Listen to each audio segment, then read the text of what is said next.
Welcome rockers here on Masters of Rock. Last day, Sunday, sunny Sunday I should say. Yeah, a little bit. Okay, as you can see guys, I have here singers from Visions of Atlantis. Wow. Hello. Hello. Yeah. So hey guys, how are you excited after the show? Tell me. I think we're still on the under the adrenaline because it was an absolutely wonderful show. We had a reaction from the crowd in attendance that we were not expecting.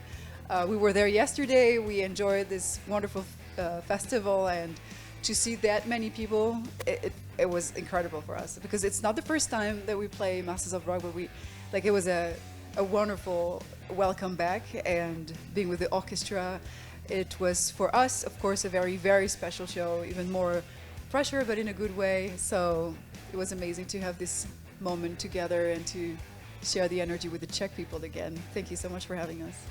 Yeah. Well, as you said, it was a little bit pressure. Was it because of the orchestra? Was it first time for you to play with, or? So it was not the first time we were playing with the Bohemian Symphony Orchestra of Prague, okay, because we already had a show in 2019, yes, if I'm right, and at Bangerad Festival in Germany, and actually we had a DVD realized and recorded out of that show. But it was the second time, and of course, you know, there is a special connection, I would say, between Master of Rock and in general the crowd of Czech Republic and Visions of Atlantis. We are always really well welcomed in your country.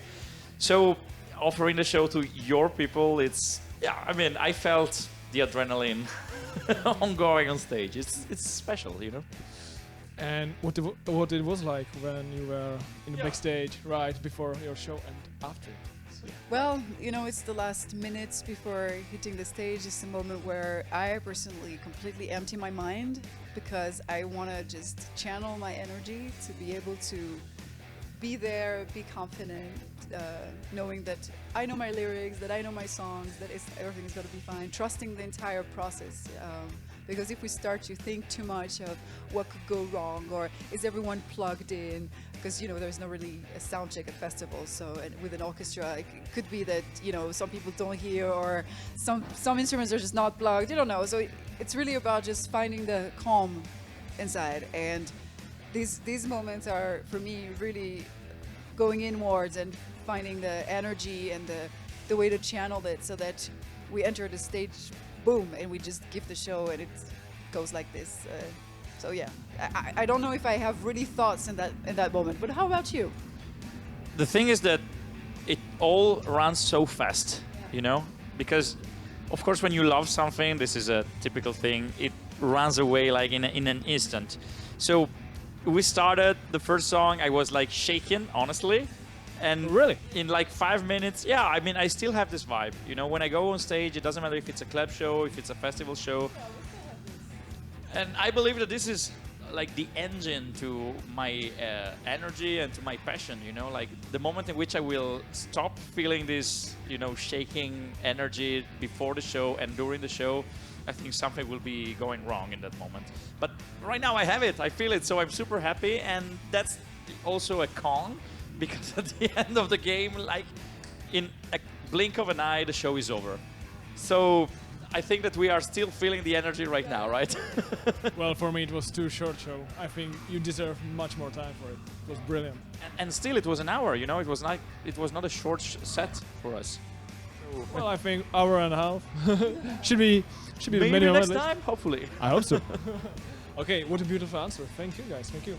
So, do you have some special rituals before show? No, but we have a little thing as a band that we called pirate shooter, because it comes from pasta shooter, which is a joke between the Austrian and the Italian, because the Austrian people, I don't know, they have a dish called pasta shooter in Austria, which in Italy doesn't mean anything, pretty much. It's just the pasta shooter is just like the item with the ingredient made of wheat, you know. So it's not a dish in Italy, not at all. So the Italian and the Austrian started to have fun with this pasta asciutta thing. So we, like before the pirate era, we were having a little gathering power thingy, chant, whatever, with that Pashta Shuta thing, and we turned it into Pirate Shuta because now we're a pirate band. And yeah, it's just like the five of us doing that stupid scream chant right before the show, and we never missed it. We always do it, and I think it's part of, you know, just connecting our vibration like Power Rangers, you know. But it's we can't do a show without this, and this is the team thing, you know.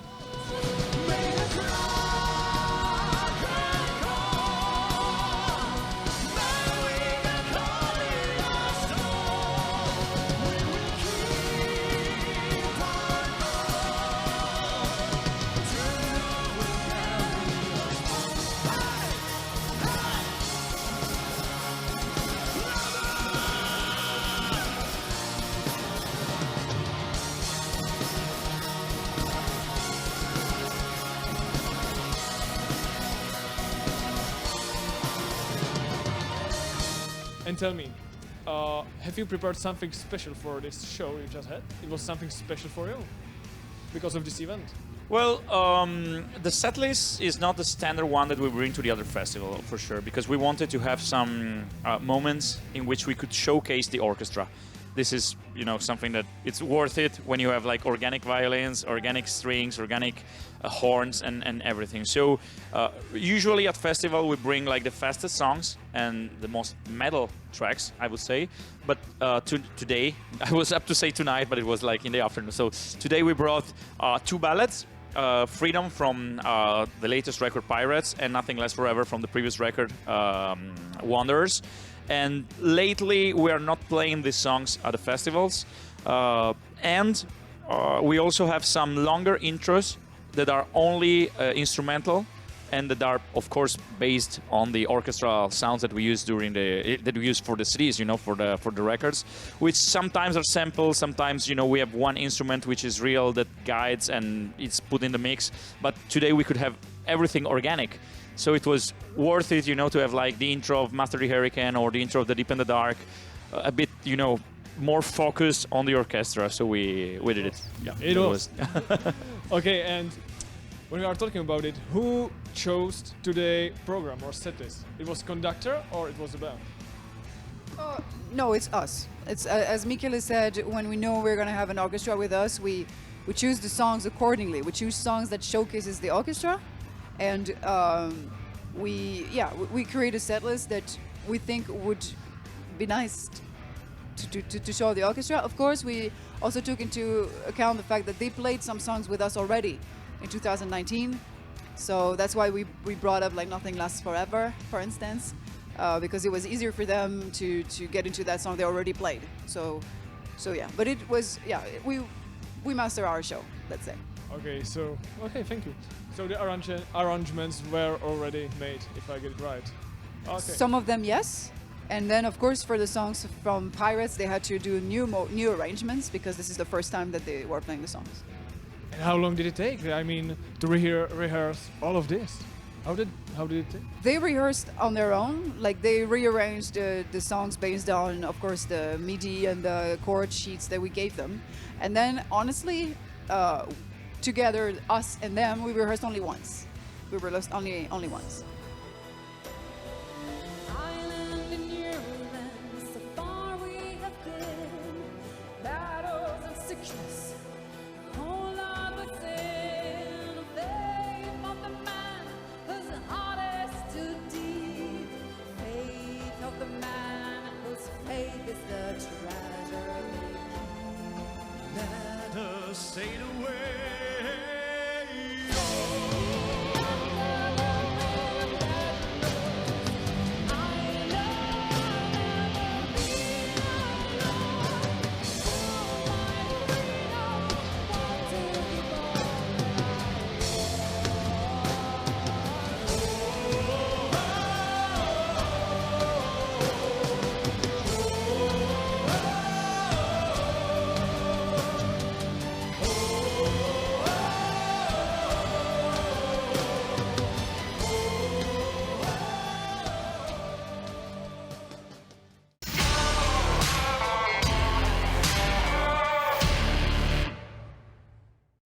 Let's talk about your new album, Pirates, if I'm right about it. Okay.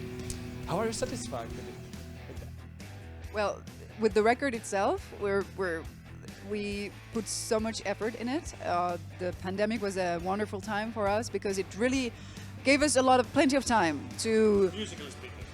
It was a wonderful time musically speaking. Yeah, I was getting there, of course. Don't worry, you have plenty of time. Yeah, we couldn't go on tour, so we were stuck at home with nothing else to do than write music. So, to put it in a nutshell, so it gave us the time to really redefine what we wanted to do, how we wanted to show up and show ourselves out there. And this is how we came up with those songs, this new universe. This is where we decided to change team, change producer, we changed the person who made the mix and the mastering. We welcomed on board someone who could really work on orchestration. So it was a completely different process compared to Wanderers. And yeah, even before we released Pirates, we were convinced, like literally, genuinely, deeply convinced that this material was of a really higher quality than what we used to do before. And we love those songs. We love that record. We're like excited just to even listen to it ourselves, which is not something that happens so much, that artists listen to their own albums. I don't know. I never did before. So, so yeah. And then getting the response we get now from the press, from the audience, all the numbers that goes with that, like how we entered the charts with it. We're mind blown. We're overwhelmed. This is absolutely amazing. I don't think that we could really see it coming like that. Even though you're convinced with what you just done, it's always so wonderful to get that feedback. How does songwriting look like? Like, were you together or you were separated? The songwriting is basically a triangle between Michele, a producer, and myself. So Okay. we worked with distance a lot because COVID. So it was not so easy to like gather in the studio like that. But we did that too. Like refine vocal lines, or even write a song together. Like. But it mostly, it's done between the two of us and then our producer also. And through the distance, thanks to technology, and then in the studio. And then, of course, we wrote a lot of the details of our harmonies and orchestrations once we were in the studio for real recording our vocals. And what does the situation looks like now? So you are planning anything new, like another album soon, or Oh yeah. you need some break, or? Well, no, we have to keep going. So we are actually, I mean, he started to work on some new song ideas that we're gonna develop this summer together, and there will be a new release, probably maybe not next year, but 2024. Let's see. Okay, let's be it like surprise. Okay. Oh, you'll hear about that in due time. The thing is that Pirates is brand new. Yeah. It has 2 months. So right now we really want to focus on touring and bringing the album live, because we've been missing this. You know, it's 2 years and a half that we don't tour. Now finally we had the US tour with Dragon Force at the beginning of the year, a short release tour in 10 shows in Europe, Germany, Belgium, and Netherlands, right? Mainly. And now we have a bigger tour coming up in September with Sandria. So right now we really want to focus on live music, but of course it's not like we can stop our ideas. So we are saving like the songs that we have in mind, and probably the beginning of the next year we will start doing it seriously. What are your must-have things that you need when you are touring? Like some snacks or some teddy bears? Do you have something like that? Or some spirits? Well, I have a throat spray that really helps my keeping my voice sane, let's say. I also can take some guarana with me. It's more like, things that will compensate the lack of very nutritious food, because sometimes on tour it's a little difficult. And for me as a vegan especially, I might have a kind of a stock of vegan protein bars under my pillow, because I understand you. yeah, so it's more like food related, and then Well, I must say that you... but maybe you have an answer for that. Batteries. AA batteries. It's like what we need to play for real. Where do you put them? in my pocket, in my pockets, in my bag. So you run on batteries yourself. Well, that's why it never ends. They call me Duracell. Brilliant. Captain Duracell. Captain Duracell. Nice. It's a bunny.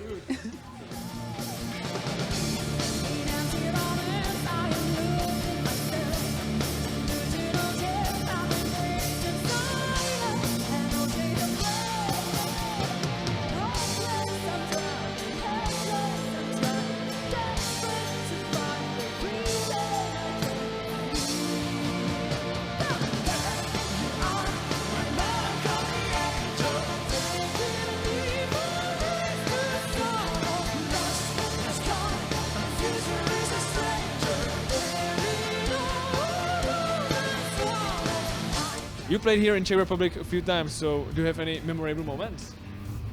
Every time we played Masters of Rock was very much of a highlight in the Oh, really? in the summer. Yeah, because I don't know, there is an ambience about this festival. As he said, like the audience always welcomed us super well. We're always very happy to play either like Metal Fest or Masters of Rock or even Winter Masters of Rock. It's always a pleasure to play in Czech Republic. We know this is a place where symphonic metal is still loved deeply, and it's just wonderful to come back here.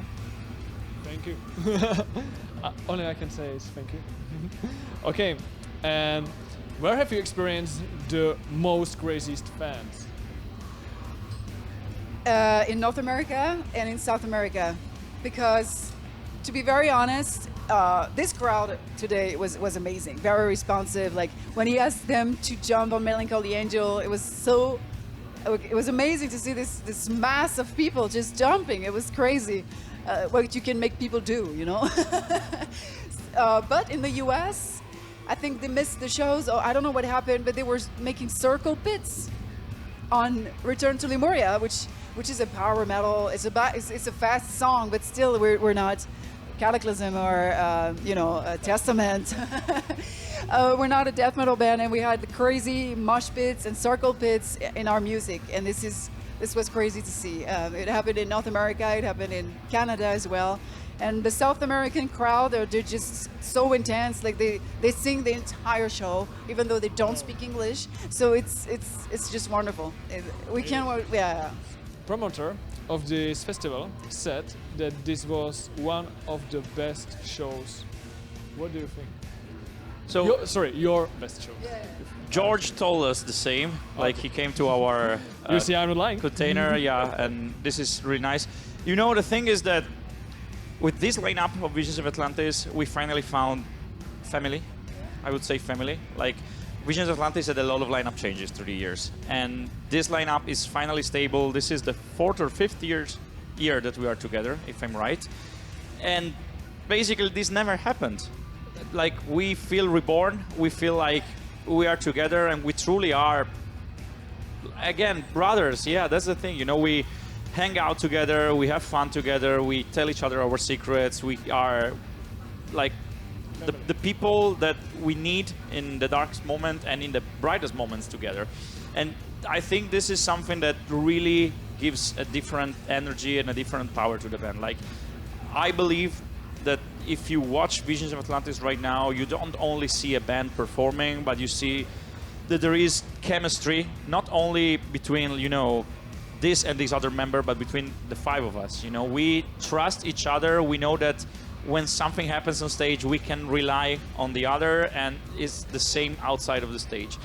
And this is growing, because even if it's 5 years that we are together, I would say it's only 5 years that we are together. You know, there are bands like Testament or Iron Maiden that are there since ages, eras, like you see what I mean. So we still have a lot to say, and we still have a lot to. There's still much to grow together, I would say. And this makes every show a bit better, at least to me, from my perspective, like for what I have to share with all of you, and I guess you would say the same. You know, I think I can really speak for all of us in saying this. Like every show, it's a new adventure with your brother and your sister. So I believe it will keep on growing, at least for a while, hopefully.